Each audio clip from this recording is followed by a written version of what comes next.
নমস্কার বন্ধুরা, কেমন আছেন সবাই? সায়াম ইন ক্যানাডা চ্যানেলটির আরও একটি ব্লগে আপনাদের সবাইকে অনেক স্বাগত জানাই। ঘড়িতে এখন সকাল 7টা বাজে, তাই সবাইকে শুভ সকাল জানিয়ে এই ব্লগটা আমি আজকে এখান থেকেই শুরু করছি। সকালবেলায় উঠে আমার রোজকের অভ্যেস এই ভিউটা দেখা, আর শুধুমাত্র এই ভিউটা দেখাই নয়, আপনাদেরকেও দেখানো। দেখুন এই ভিউটা দেখতে কতটা সুন্দর লাগছে আমার বাড়ির থেকে। আর একটু আগে বৃষ্টি হয়েছে, তাই এখনো কিন্তু রাস্তাটা পুরো ভেজাই আছে। এই ভিউটি দেখতে দেখতে আপনাদের সাথে আমি ছোট্ট একটি ইনফরমেশন শেয়ার করছি। আপনাদের মনে হয়তো অনেকেরই কোয়েশ্চেন থাকবে, এই বিল্ডিংগুলোকে এখানে দেখতে এত সুন্দর হয় কেন, এত চকচকা, এত পরিষ্কার কেন লাগে? দূর থেকে দেখতে যতটাই সুন্দর লাগে ততটাই কিন্তু এরা এখানে পরিশ্রম করে এই বিল্ডিংগুলোকে মেনটেন করার জন্য।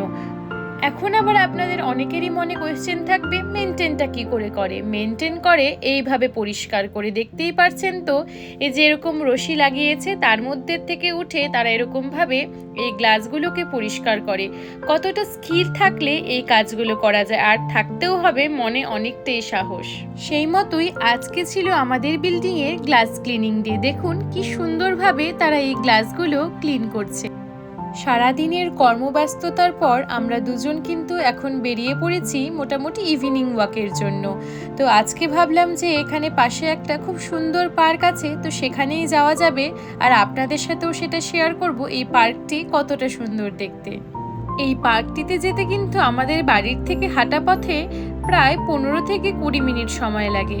তো এই দেখুন, বলতে বলতে কিন্তু আমি এখন পার্কের সামনেও চলে এসেছি। পার্ক ঘুরতে কিন্তু ছোট থেকে বড় সবারই খুব ভালো লাগে। আবার পার্ক নিয়ে থাকে অনেকেরই অনেক স্মৃতি।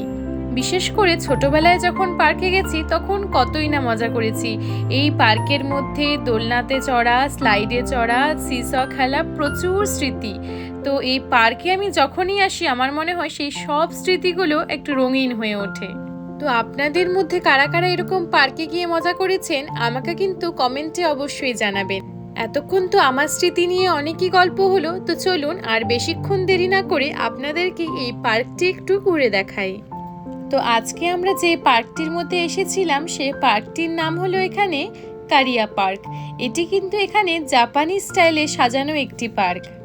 আমাদের এই ছোট্ট ফ্যামিলি কিন্তু এখন একটু একটু করে বড় হচ্ছে, তাই যারা যারা নতুন সদস্য রয়েছেন আমাদের ফ্যামিলিতে তাদের অসংখ্য ধন্যবাদ আমাদেরকে এইভাবে সাথ দেওয়ার জন্য। আর যারা যারা এখনও আমাদের ভিডিওগুলো দেখছেন কিন্তু ফলো করেননি, তাদের কাছে একটাই রিকোয়েস্ট, আপনারা যদি আমাদের পাশে না থাকেন আমরা কি করি এই দুর্গম রাস্তাটি অতিক্রম করব।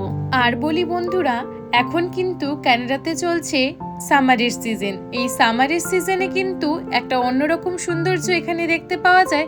তবে সামনেও আসছে ফল আর উইন্টার। ফল আর উইন্টারের সৌন্দর্যও কিন্তু একদমই আলাদা। আপনাদের যেন মনে হবে একটা অন্যই দেশে চলে এসেছি। আপনারা দেখতে পাচ্ছেন তো বন্ধুরা, কত সুন্দর সুন্দর এখানে ফুলের গাছগুলো, যা দেখে যেন মনটা একদম নিমেষেই ভালো হয়ে যায়। আমি যখন পার্কটি দিয়ে একটু ঘোরাঘুরি করছিলাম, আমার সাথে কিন্তু এখানে একটা ছোট্ট বন্ধুও দেখা করতে এসেছে। এখানে কিন্তু রাস্তায় এরকম কাঠবেড়ালি আপনারা হামেশাই দেখতে পাবেন। তারা মেইনলি আসে এখানে খাবার সবার থেকে নিতে। তবে আজকে আমি খালি হাতেই এসেছি, তবে পরের দিন যখন আসবো অবশ্যই আমি কিছু খাবার নিয়ে আসবো তাদের জন্য। এখানেই আমাদের পার্ক ঘোরা হয়ে গেল, এখন আমরা যাব বাড়ির উদ্দেশ্যে। আজকের ওয়েদারটা এত ভালো হওয়াতে আমি আমার বাড়ির থেকে কিন্তু খুব সুন্দরভাবে এই সানসেটটিও দেখতে পাচ্ছিলাম। তাই আমি দেখবো আর আপনাদেরকে দেখাবো না, এটা কখনোই হতে পারে না। আমার সাথে সাথে আপনারাও এই ভিউটা এনজয় করুন। তারপর কিন্তু আমাকেও আজকে রান্না করতে যেতে হবে, কারণ আজকে একবেলারই রান্না করেছিলাম, রাতে বানাবো কিছু মজাদার আইটেম। মাত্র 2টো ক্যাপসিকাম দিয়ে কিন্তু বানিয়ে ফেলতে পারবেন এরকম মজাদার আইটেম, যা ছোট থেকে বড় সকলেরই খুব প্রিয় একটি স্ন্যাক্স আইটেম বা ডিনার আইটেমও বলা যায়। এটিকে বলা হয় স্টাফ ক্যাপসিকাম বা স্টাফ বেল পেপারও বলা যায়। এই স্টাফ বেল পেপারটি বানাতে গেলে কিন্তু আমাদেরকে একটি পুর রেডি করে নিতে হবে। তো চলুন আর সময় দেরি না করে পুরটি রেডি করে নিই। পুরটি বানানোর জন্য প্রথমেই আমি প্যানের মধ্যে একটুখানি তেল গরম করে তার মধ্যে পেঁয়াজ, রসুন, কাঁচা লঙ্কা আর টমেটো কুচি দিয়ে দিয়েছি।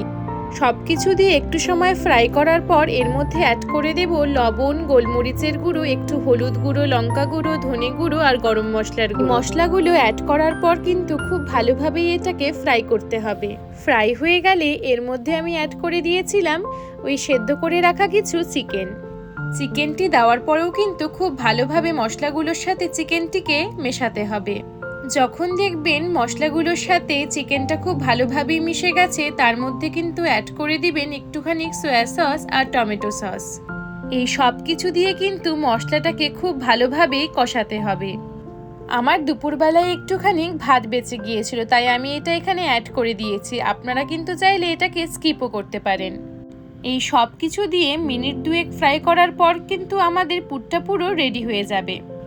এরপর আমরা রেডি করে নেব ক্যাপসিকামটাকে। আমার কাছে যেহেতু দুটোই ক্যাপসিকাম ছিল, তাই আমি কিন্তু এটাকে কেটে নিয়ে মাঝখান থেকে 2 টুকরো করে নিয়েছি। আপনারা যদি চান এটাকে পুরোপুরি দিতে পারবেন। বেল পেপারগুলোকে কিন্তু ভেতর থেকে সম্পূর্ণভাবেই পরিষ্কার করতে হবে, না হলে কিন্তু পুরগুলো ঠিক আটবে না। কাটার পর আমি এগুলোকে বেকিং ট্রেতে নিয়ে নিলাম, আর সাথে প্রত্যেকটির মধ্যেই কিন্তু আমি পুর ভরাও স্টার্ট করে দিয়েছি। এখানে আমার প্রত্যেকটির মধ্যেই পুর ভরা হয়ে গেছে। এখন একটু গার্নিশিং করে নেব। বাঙালি মানুষ জানেনই তো, কোনো কিছুই ফেলবো না। আমার ওই বেল পেপারের যেই টুকরোগুলো একটু বেঁচে ছিল, সেগুলো দিয়ে এখানে আমি গার্নিশিংটা করে নিয়েছি। আর সাথে অ্যাড করে নিয়েছি কিছু গ্রেটেড মজারেলা চিজ। আর আমার কাছে কিছু চিজ স্লাইসই ছিল, তাই সেটাও আমি এখানে একটু একটু করে অ্যাড করে দিয়েছি। এখন বেকিংয়ের পালা। আমি কিন্তু ওভেনটাকে 180 ডিগ্রিতে প্রিহিট করে নিয়েছি। বেক করে নেব 30 মিনিটের জন্য। আপনারা কিন্তু অবশ্যই বাড়িতে এই রেসিপিটা একটিবার করেই দেখতে পারেন। এখানে আমার স্টাফ বেল পেপার একদম রেডি হয়ে গেছে। আপনারা কিন্তু দেখে জানাবেন যে কেমন হয়েছে। তাহলে আজকের এই ভিডিওটি এখানেই শেষ করছি বন্ধুরা। দেখা হচ্ছে খুব শিগগিরই আরেকটি নতুন ভিডিও নিয়ে। ততক্ষণ আপনারা সবাই কিন্তু সুস্থ থাকবেন, ভালো থাকবেন।